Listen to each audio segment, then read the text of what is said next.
and welcome back to my channel. In this week's video, we are learning how to do this hand pie in a more loose watercolor style. For materials, I used a number 8 round brush, a number 1 round brush, and a number 6 long brush. I used M-Gram watercolors with Arches Rough 140 pound paper, and for my base drawing I used Prismacolor Kohl Erase pencil, this Tough Stuff eraser, and for highlights I used the Sigma white gel pen.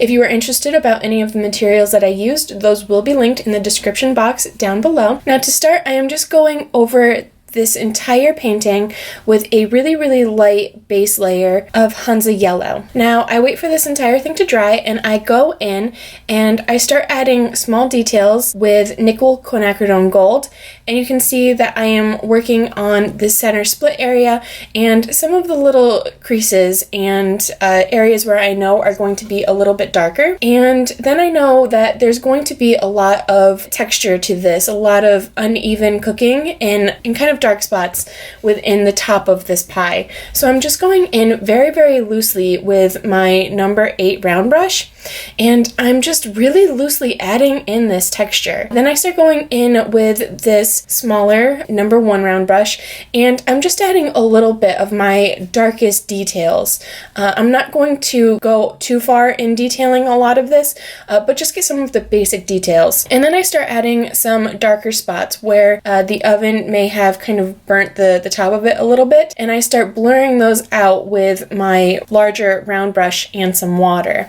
For these details, I am still using my nickel quinacridone gold, and I'm using a little bit of burnt sienna, and you can see I'm going in and I'm being very loose with this. After a while, I decided to no longer use the smaller round brush, and I'm just using the large brush and a lot of kind of wet on wet technique, adding in this texture and this variance in the color on the top of my pie. And what you want to remember in something like this is that it's going to be handmade. It's going to have a lot of texture to it, and that is going to kind of cause the different spots that you will see in the top of this pie. And now I'm just going in and I am kind of darkening those areas a little bit. They were lost a little bit when I was adding a lot of the texture to the top of the pie, but you can already see that there's a lot of really great texture to the top of this. I have to admit, this is probably my favorite stage of this painting, and I kind of wish I had stopped pretty shortly after this. But I'm going in and I am using my burnt sienna, my nickel quinacridone gold, and in some areas I'm adding just the smallest bit of maroon perylene, which is a little bit red, but I didn't want the painting itself to actually be red. I wanted it to maintain that nice golden quality. And in some of the really dark areas, the more burnt kind of crispy edges,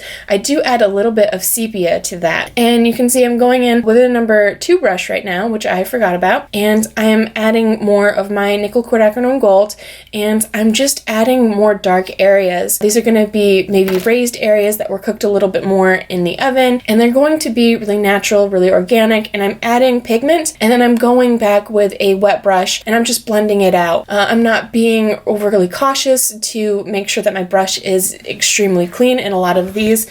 I'm just being really loose, really free with it, and I'm really just allowing the nature of watercolor to kind of do its own thing and to create this texture. Then you can see that I go in and I darken the areas where you have kind of that pressed outside that you might do with a fork or something like that. And I'm going in and I'm darkening some of the areas where you're going to see a lot of that being really cooked a bit more, a lot of those edges, since they're going to be thinner and they're not going to take as long as some of the outer layers. So it's going to be a little bit darker, a little bit more cooked, and it's going to have just a little bit more character. And then I go in and I start adding some more details with a really fine brush. I'm using a number 1, and I am just kind of filling in some of the cracks, the splits, you know, all of the little bits of character that you will see in the top of this stuff that will make it look like a real pastry. And I am deepening some of the areas that you see in some of the areas that I already have, especially this little split on the top. This isn't going to be like a perfectly smooth area, so I want it to see some small areas of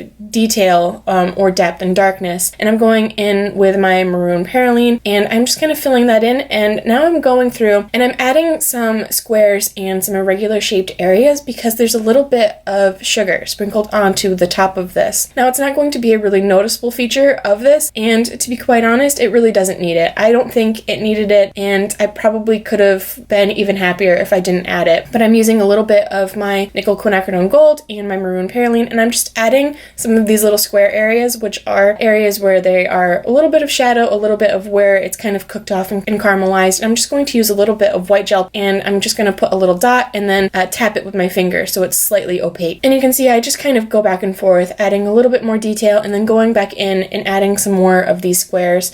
And I'm blending out a little bit around them so it's not this really harsh red outline, and adding more cracks and details and just stuff that really makes it look handmade. You can see I'm going through and I'm just darkening up some of the areas where you have that pressed outer edge, and I wanted the inside of that to be the darkest because that's where you're going to cast the most shadow. So I'm going in with some sepia and I'm just putting like little dots of color and then blending it out with a wet brush. And then I'm going in with a little bit more of my nickel quinacridone gold, and I'm adding some smaller areas where it's slightly darker. These are just kind of little patches that I'm adding down blobs of pigment, and then I'm blending out with a slightly wet brush. These are smaller areas of detail compared to the washes that we did earlier, but it's the same general idea. And of course you can see me going in and fine-tuning some of those details again. And now you can see me going in with more of my Hansa yellow. I'm just trying to brighten up some of these areas because in person it felt like it was getting almost a little dark, and I wanted it to have a more kind of yellow golden quality to it. So I am adding some yellow to the top of this to really brighten it up, to make it warmer, and to, I don't know, make it look more like a pastry. And you can see I'm being not very careful with this at all. I'm using my larger number 8 brush, and I'm adding a good bit of pigment. I'm doing some wet on wet, some blending, and I'm basically doing the same thing that I was doing at the beginning of this, and I'm doing it over all of my work. It softens some of the areas that I had with the little sugar granules and some of the little bits of detail. So you do see that I go in and I darken those up a little bit after it dried, but I do think it helped give a nice kind of yellow golden quality to it that it was missing before.